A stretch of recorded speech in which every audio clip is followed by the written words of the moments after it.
అండి ఇలా చికెన్ బిర్యానీ ఎలా చేయాలో చూపిస్తానండి. చికెన్ బిర్యానీ కావాల్సిన పదార్థాలు: బాస్మతి బియ్యం అండి 2 జగ్గులు తీసుకున్నానండి. కేజీ బియ్యము కొలతేసి చూపిస్తున్నానండి. ఇదిగోండి బియ్యం కడిగి పక్కన పెట్టేయాలండి. పక్కన పెట్టేసి బిర్యానీకి కావాల్సిన పదార్థాలండి: యాలుక్కాయ, లవంగాలు, చెక్క, జాజికాయ, జాపత్రి అన్నీ తీసుకున్నానండి. అవి పక్కన పెట్టేసి చికెన్ 1 కేజీ బియ్యానికి 1 కేజీ చికెన్ వేస్తున్నానండి. ఇదిగోండి బాగా శుభ్రంగా కడిగి పెట్టుకున్న చికెన్లో 2 స్పూన్లు అల్లం వెల్లుల్లి పేస్ట్ వేస్తున్నానండి. కొద్దిగా పసుపు వేస్తున్నానండి. రుచికి సరిపడేంత సాల్ట్ వేస్తున్నానండి. కొద్దిగా కారం వేస్తున్నానండి. కొద్దిగా ఎక్కువ 1/2 స్పూనే వేసానండి. 1 గ్లాస్ పెరుగు వేస్తున్నానండి.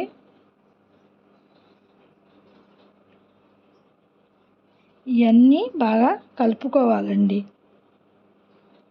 ఈ పెరుగు, ఈ అల్లం వెల్లుల్లి పేస్టు, ఉప్పు, కారం, పసుపు అంతా బాగా ఈ ముక్కకి బాగా కలిపి పక్కన పెట్టాలండి. ఒక 10 నిమిషాలైనా పక్కన పెట్టేసి మేము మళ్ళీ దీనికి కావాల్సిన పదార్థాలు ఇవన్నీ వేయాలండి.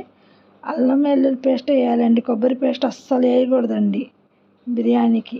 ఇదిగోండి కలిపి పక్కన పెట్టానండి. కుక్కర్లో వేస్తున్నానండి. ఇదిగోండి సగం గ్లాస్ వేసానండి నూనె. 1 విజిల్ వచ్చేదాకా కుక్కర్లో పెడితే తొందరగా అయిద్దని ఇదిగోండి చెక్క, లవంగా వేస్తున్నానండి. ఉల్లిపాయ అండి, సగం ఉల్లిపాయ వేస్తున్నానండి. కాస్త దూరగా వేగించాలండి. ఇదిగోండి దూరగా వేగిన తర్వాత ఈ కలిపి పెట్టుకున్నాం కదండి, ఈ చికెన్ అంతా వేయాలండి. నీళ్ళు ఏం వేయకుండా దీంట్లో ఉన్న నీళ్ళే సరిపడిద్దండి.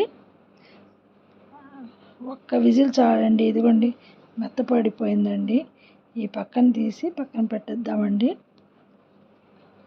ఇప్పుడు బిర్యానీ చేయటానికి ఒక బౌల్ తీసుకొని ఇదిగోండి 2.5 గ్లాసు నూనె వేస్తున్నానండి. ఉల్లిపాయ అండి, 1 ఉల్లిపాయ వేస్తున్నానండి. 2.5 గ్లాసులకి వేసాను కదండి, ఉల్లిపాయ వేసాను. కాస్త దూరగా కాలిన తర్వాత ఉల్లిపాయ, ఈ లవంగా, చెక్క, యాలుక్కాయలు ఇవన్నీ తీసుకున్నాను కదండి, ఇవన్నీ వేయాలండి. తీసిందా చూపించినవన్నీ పదార్థాలన్నీ వేసేయాలండి. వేసి అవి కూడా కాస్త దూరగా వేగించాలండి. వడగంటకుండా చూడాలండి. ఇదిగోండి అల్లం వెల్లుల్లి పేస్టు 4 స్పూన్లు తీసుకుంటున్నానండి కేజీ బియ్యానికి. పక్కన కలిపి పెట్టాను కదండి, చికెన్కి సరిపోయిద్దండి.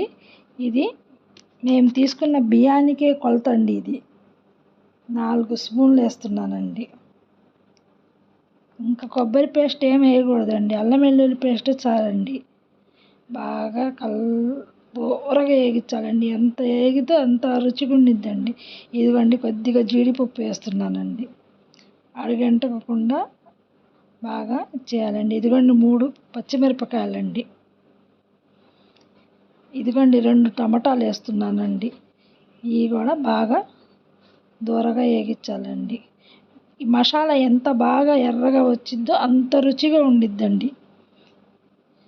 ఇదిగోండి పుదీనా, కొత్తిమీర ఇది కూడా వేసి నీళ్లు ఇందాక 2 జగ్గులు బియ్యం తీసుకున్నాను కదండి, 2 జగ్గులకి 3 జగ్గులు నీళ్ళు అండి కొలత అండి. అది ఇంకా ఎక్కువ తక్కువ చేయకూడదండి, బాస్మతికి సరిపోయిద్దండి.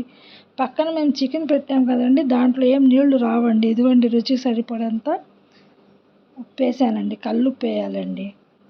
ఇదిగోండి బియ్యం వడగొట్టుకొని పక్కన పెట్టుకున్నానండి. ఎసురు వచ్చిన తర్వాత ఈ బియ్యం వేసేటప్పుడు పుదీనా, కొత్తిమీర కొద్దిగా వేయాలండి.